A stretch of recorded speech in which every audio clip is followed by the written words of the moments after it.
Hello there.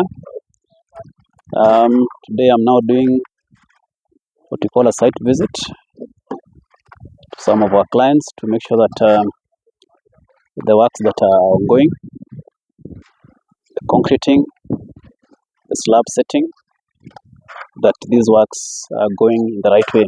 So I'll be able to showcase some of the aspects that we need to look at as part of due diligence during construction process, and especially when your client is doing the foundation works. And today we are basically doing the slab, and we're able to look at some of the things that are happening. So I'll be able to showcase that, so at least you're able to see what is important in terms of the site processes. So basically this is a progress on the slab works. Basically a 5-bedroom house. There's a maisonette, flat roof, and what you can see is the initial aspects of a slab. Already the foundation has been done, and then the backfilling was basically done underneath. The membrane is in place, and then the BRC. BRC is critical, and you as a client make sure that if you're not available during the day of concreting, ensure that your engineer is on site to make sure that he or she confirms that these underlays are put in place, because you might end up having a slab that doesn't have the membrane and the BRC. So ensure that all that is in place. The other critical aspect is the columns.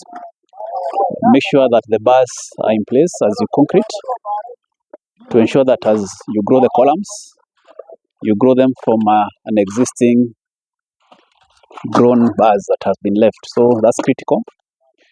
Then the other critical aspect is your formwork, to make sure that as the slabbing is done, it holds the wet concrete before it sets. The other critical point is your plumbing, the drainage aspect that you need to look at as part of the due diligence, to make sure that water from the roof is in place. Like now the drainage you can see here is basically a down pipe from the roof, to make sure that it drains water from the flat roof, because a flat roof doesn't have a heat roof or a gable roof. So it's important to make sure that this water is well drained down the place. The other critical aspect is in terms of making sure that your concrete is well vibrated. Ensure there's a vibrator on site to make sure that your concrete is properly vibrated. As you can see at that end, that is concrete that is not yet vibrated, and the gentleman there is preparing the machine to make sure that it is vibrated. And now what you can see is a well vibrated concrete. The other aspect that of course they will be able to carry, and they did that in the morning, is testing the quality of this concrete through process called the samples were picked to be able to carry what we call cube tests, so that at least within 21 days, 28 days, you're able to know the strength of your concrete, it being class 25.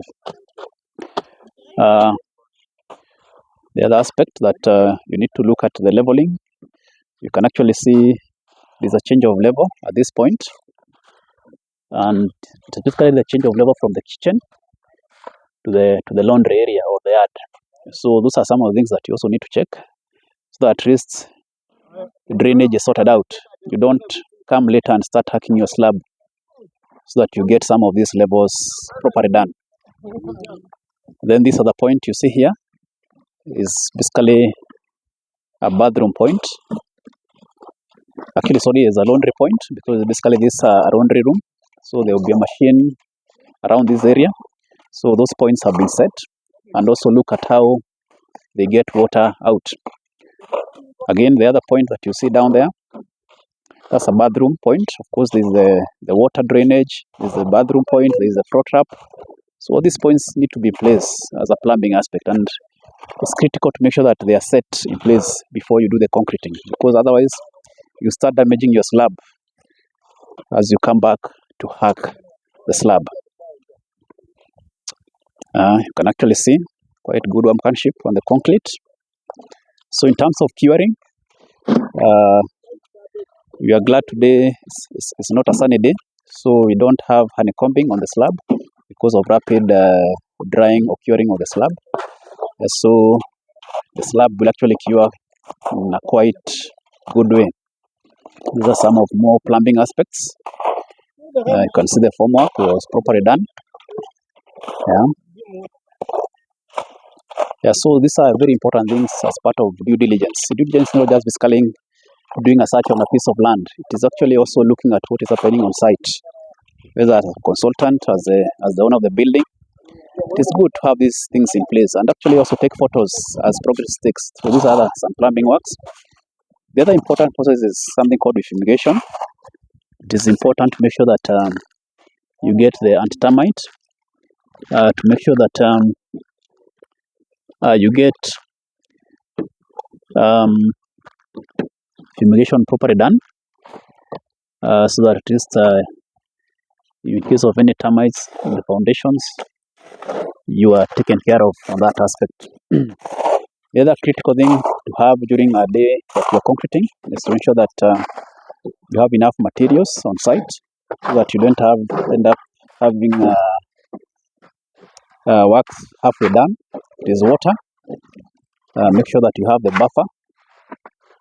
If there is no county water or borehole water nearby, make sure that the buffer is in place. The other material that you need in place, the ballast, is critical for concreting. The other aspect is the cement that is critical. Make sure that you have enough stock for your cement, that as concreting is happening, you don't get short of cement. The other material that you need for concreting is sand. Here we have river sand. It's good quality sand. So it's good to have it in plenty. The other materials that you get as you do the foundation works during the excavation is extra soils. And in this case, we have good red soil. So make sure you don't dump away, because you need this during landscaping and even sorting out the rebels. The other aspect that you also need to check is power connection. Ensure that there's power. And if you don't have power, by this stage of concreting the house, this is the best time to start applying for power. So if power is not nearby, even for this now, the client will start doing the application, so that at least the process start onwards. Then ensure that your guys are well fed, so that as they do the work, they are properly fed. So in terms of storage, this is the storehouse. It's good to have a place that you do your storage. In terms of the tank, these are critical aspects, because you can't leave your materials outside. So make sure that storage is in place, so that at least the timber that has been used is stored there, the wheelbarrows and all that, even for your cement and even for your workers. So it's good to have this kind of spaces in place. Then overall, ensure that there is safety on site as you do the works, so that at least everybody is in place. So I'll end there, so that at least you digest what I've spoken about in terms of due diligence during a site visit. Whether you are doing your own home, whether you basically doing your own home, or actually looking at buying a home, most of the time that you find that you buy a home that is what we call off plan. So it is important to actually visit the site and see what the developer is doing before you actually buy that home. And a site visit is critical to make sure that you see that some of these things the developer is doing are as per the spec, so that even as you take up your home or the house that you bought during the off-plan stage, the house is safe, and at least you saw some of the things that the developer was doing. So karibu sana, let's keep interacting. Get onto my channel, do like, do subscribe, so that at least we continue sharing these materials to more people. Asante sana. See you in the next one.